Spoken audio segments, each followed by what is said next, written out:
what I really call about specifically is to express my condolences to the widow and children, family, and friends of Edgar Cruickshank, and to express my solidarity with them and my sorrow and pain, and also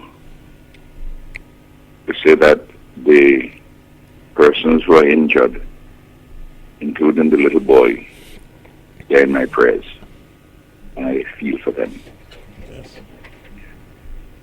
Even though Edgar Cruickshank is dead, I still think of him as being present. He's my friend. He's been my friend for about 30 years, my close friend. I remember when Edgar used to come by my office when I was a lawyer. Sometimes he'll come past 11, quarter to 12. We'll talk for quite a while. Then both of us will feel a little famished. I said, let's go home by me there, have my lunch. And I will go up by French's where I lived then. And I will give him my lunch. Sometimes we shared it. Sometimes when I give him my lunch, I take a snack. I make a snack for myself. So we've been back a long, long way. Remember that from 1984, when the NDP fired him, the NDP government, Cruickshank had real difficulty getting work. I mean, I remember, for instance, at Christmas time, he will come to me, he will say, "Comrade, I can't get any work, but I intend to kill a cattle. I will help him purchase the cattle. And he and a friend of his, they will butcher it and make some money at Christmas.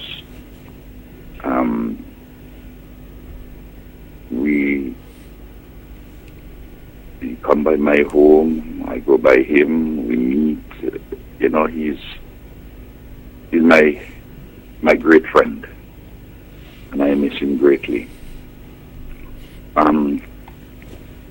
I remember he's struggling all the years for the NDP to give him his severance pay.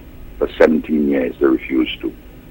To the credit of Carlyle Duggan, he was the only one in the government, when he acted as Attorney General for a short while, was pushing for him to get his severance pay. Never succeeded. Edgar told me that when Annie Eustace became Minister of Finance, he went to Eustace. Eustace told him, he washed his hands of that, he has nothing to do with that. Denied him his severance pay. Of course, as he used to say, he waited 17 years, he could have waited a little while when I got into office. And we approved his severance payment, and his severance payment was paid. He was a good contractor. He was a good and disciplined worker. I remember Edgar, when I was a boy at the grammar school, watching him playing cricket. He was a policeman. He was a good all-rounder and a fantastic cover fieldsman. I remember the people at the time talking about him as being a brilliant cover fieldsman, like Colin Bland, who was then in the South African team, which was banned from international cricket because of racism and apartheid. And as a youngster, a number of us used to say, no, Edgar Cruickshank is not the black Colin Bland. Colin Bland is the white Edgar Cruickshank. That's how magnificent he was when he patrolled the covers. I can still see him in my mind's eye at the old Victoria Park. He was, and up to his death, remained a member and supporter of the Unity Labour Party. Now, I know they all kind of talk about Edgar had moved. About 10 days or so ago, I called Edgar after hearing all these rumors. I said, Cookie, what am I hearing? That you're leaving, you stop supporting the party. He said, Commander, which is what he used to call me. He said, Commander, or sometimes Commander-in-Chief. The Commander, don't pay any attention to that. That's divide and rule. He said, I'm with you from the beginning, in the middle, and I'm with you at the end. He said, I will defend you with everything that I have, even my life. That is what he told me. There are persons around who can testify that after I spoke to Edgar, I said, y'all don't bother about this wild talk that Edgar has moved. I said, he has told me, and he and I are friends, and I trusted him, and he trusted me. We've been through too many things together. I told Julian Francis that when I was asked. I told Jomo. I told Ann Jones. I told Chris Ralph in New York. I told my comrade Dougie Slater when he inquired if what he was hearing is true. When Lavon told me that Sappy told him that Cookie turned. I said, Cookie got tell me himself. I said, nobody is Sappy. Sappy is a political provocateur. Because nobody, you hear everybody talking, but nobody could say anything specific, just a set of rumors now. And when I said to him, when I spoke to him, I said, man, they tell me you're driving about the place with nature. He said, comrade, I am with you, believe me when I tell you that. I will never leave you. And I know that he would never have supported anybody in the elections other than the ULP with Comrade Ralph leading. He never would have voted for anybody associated with the NDP and I in Eustace. I know that as a fact. As the sun rises tomorrow, I have that certainty. Edgar Cruickshank was a good husband, a good father. He was a good grandfather.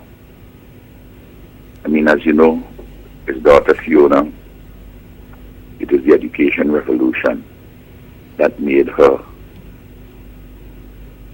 what she is. He brought his granddaughter, Raven, to see me. She's in Cuba now studying medicine.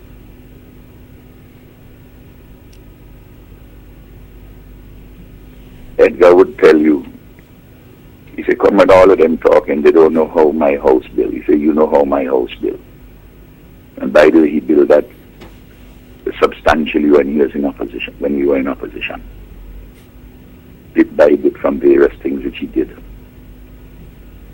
Without any work from the government, with an NDP government. He and I will travel up and down the countryside. He will come to my office unannounced with 5, 6 people. Sometimes my staff will say, Cookie's there, so tell him come back. Because this morning we have some meetings. Tell him come back this afternoon, 1 o'clock, 2 o'clock, whatever. A week or so ago, his dear wife called me to tell me what she heard people saying in the village. I said, he told you anything? She said, no, he's not talking to me about it. I said, well, let me tell you what his conversation was with me. I said, and I believe him, and you must believe him too. You see, there are certain people who wanted to have Edgar as a political mascot and talking about people in the opposition. And he'd have been too smart and cunning for them. When I heard the morning, yesterday morning, Edgar had died, my whole inside was in turmoil. I loved him very, very much. He was my very dear friend, one of my very special friends. Very, very special friends. And so all the old talk about your turn and all that, don't believe that for one single moment. Edgar was a man with very strong opinions. And if he disliked something, even though he belonged to the party, he would talk about it. in 2005. I had to call him. I said, comrade, why are you going about saying that you can't support Dougie? He said, Commander, I'm supporting him, but I'm not supporting Dougie Slater. He said, I don't think he was a good representative in the first term. I said, he was a good minister, and I think he was a good representative. I wanted to fall in line behind him. He said, Commander, if you say so, but I have to tell you my opinion. And you thought that opinion about Kettles, He, of course, wanted a different candidate to hold the banner of the ULP in South Leeward. And he and I spoke about that. When he had something published, of course, never believed that Cookie himself wrote it. When I was publishing Eyewitness News, I talked to him. He said, all right, Commander, I ain't going to have nothing write up anymore. So I give him my word on that. He had problems with Bragsa. He thought that somebody at Bragsa, an NDP man inside the hierarchy of Bragsa, as he put it, was discriminating against him politically. Told me the name of the gentleman. I had the gentleman come to my office. I spoke to the gentleman in detail. I told Cookie, I said, no, this gentleman, you're accusing him wrongly. I said, I don't think he's NDP, he's not ULP, he's just a good Christian man who's doing his work, and he disagreed with you on something. And if anybody is holding anything against you in Bragsa, it's not this gentleman. I'm giving you all of this background, comrades, to show you the closeness between Cookie and I. Up to the last days before he met his unfortunate death. It is a very painful thing. I tell you, I get up on nights, since last night, for instance, since this incident, and I'm thinking about Cookie, thinking about him not as so much as a political person, but as my very dear friend, whom I love greatly. And I will not stand by and watch people try to manipulate his name for dastardly political purposes. He was a good and decent human being. He and I were bosom buddies, one of my best friends. I've lost somebody whom I've loved very, very much. And as I tell you, and if you talk to Fiona, his daughter, she would tell you, she would say, our father will talk and he'll criticize this or that, but he would never go to the polls and vote for anybody else other than Labour under Comrade Ralph. If you go and ask his wife, she would also tell you the same thing. So we have to pay tribute to Cruickshank, Edgar Cruickshank. And I don't want any of our supporters to be under any of this view that Cookie had quote-unquote turned. Not at all, not for one single moment that I will ever believe that. And I tell you that from the depths of our friendship. We had a broad, deep, and wide friendship. And I repeat my love for him and of course for his family. I've been in touch with his dear wife, Celia. I spoke to Fiona. Fiona, his other daughter, younger daughter, is a little distressed. She's taken it very, very badly. She's 19 years old. And I will be there shoulder to shoulder with them,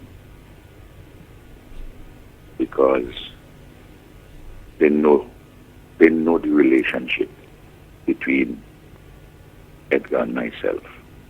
Know their father's relationship. Celia knows her husband's relationship.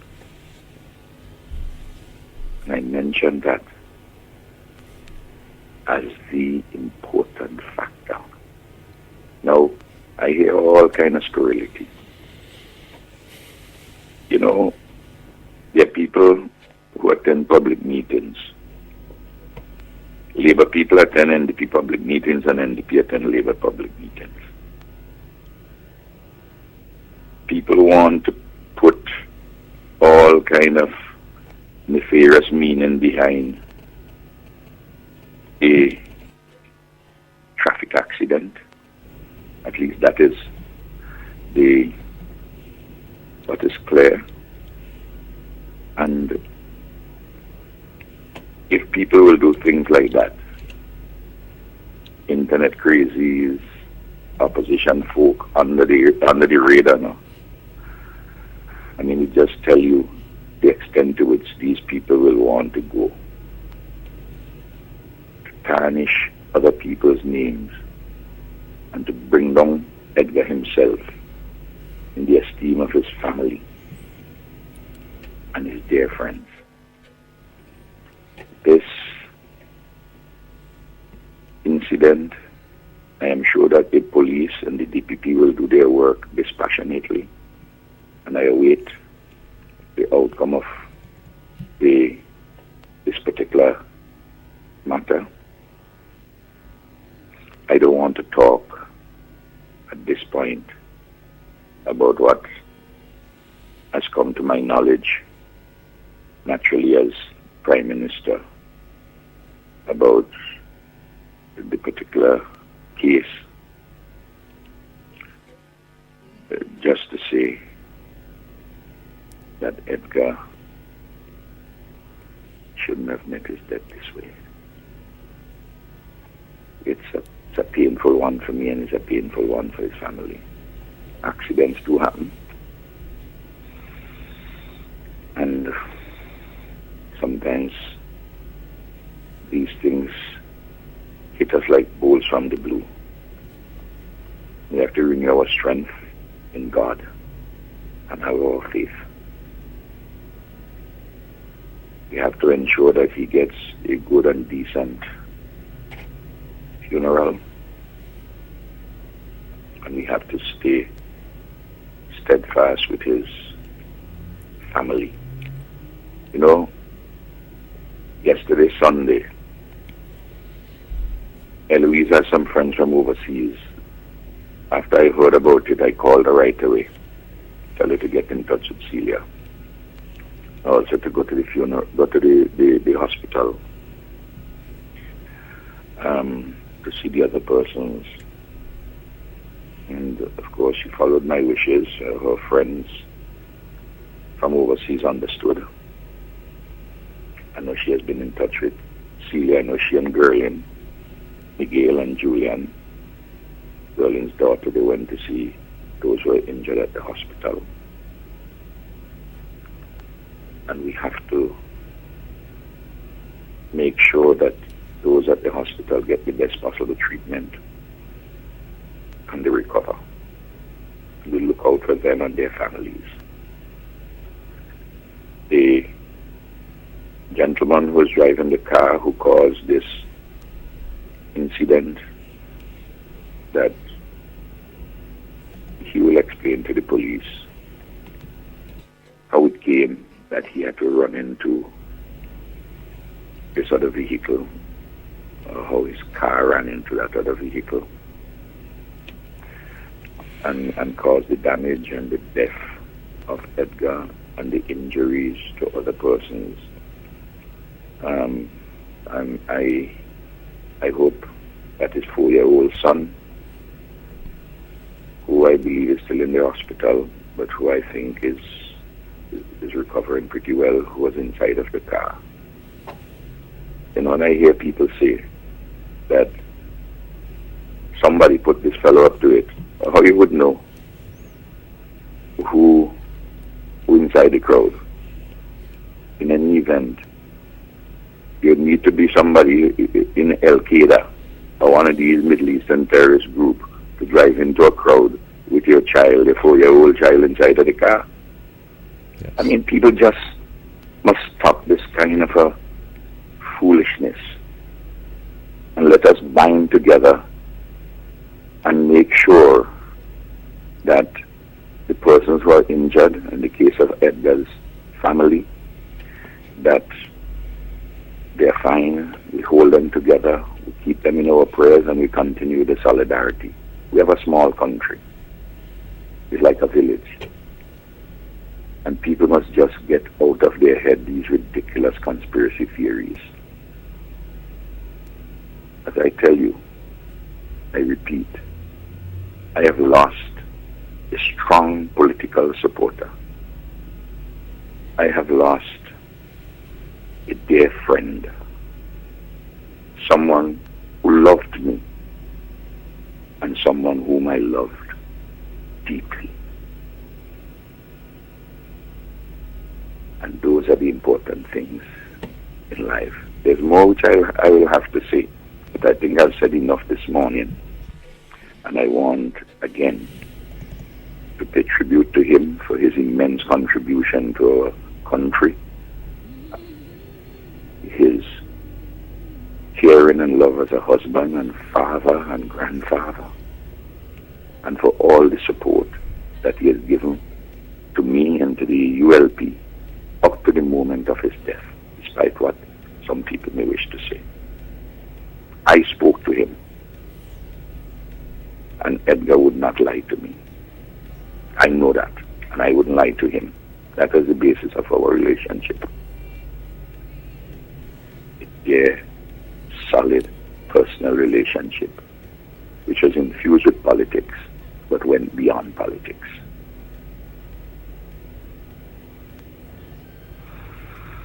So, that is what I wanted to say this morning, comrades. Thank you very much, Prime Minister. And we certainly join you and the rest of the Unity Labour Party family in expressing condolences to the family of Edgar Cruickshank. And of course, you're there in Cuba attending this CARICOM summit. We do hope that you bear some fruits in terms of the discussions coming out of what is going to happen there. I tell you, comrade, I've been doing my attention span. Yesterday wasn't the best because I kept thinking about Edgar. Yes. And I sit down at ceremonies and I'm praying for his family. You know, it's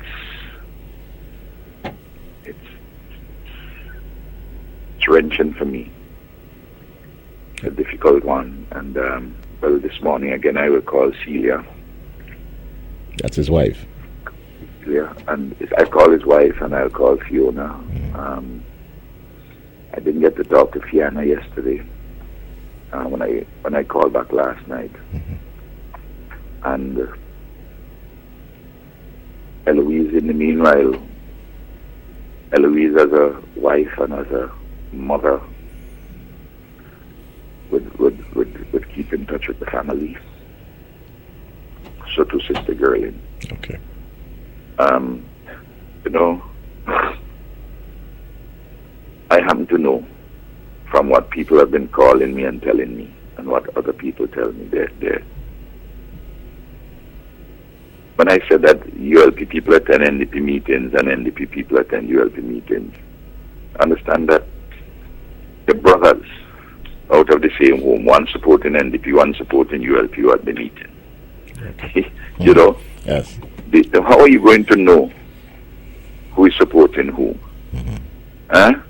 Good question. I mean, people, you know, there's some people who declare their loyalties. And I noticed they would use the word that I use. The NDP, in particular, Nature Stevenson, wanted to use Edgar Cruickshank as a political mascot. Yeah.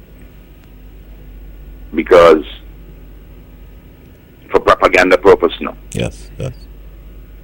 But Edgar was a ULP man up to his death. He was a supporter of Comrade up to the moment of his death. You hear me? Yes. Loud and clear. And I don't want any of our supporters to tarnish his name Okay. by saying anything to the contrary. Yes. He had, as I said, everybody knows that, for instance, he supported Grenville over Jomo. And he's a man who takes time to wind down from some positions of his. And he had this beef with Bragsa.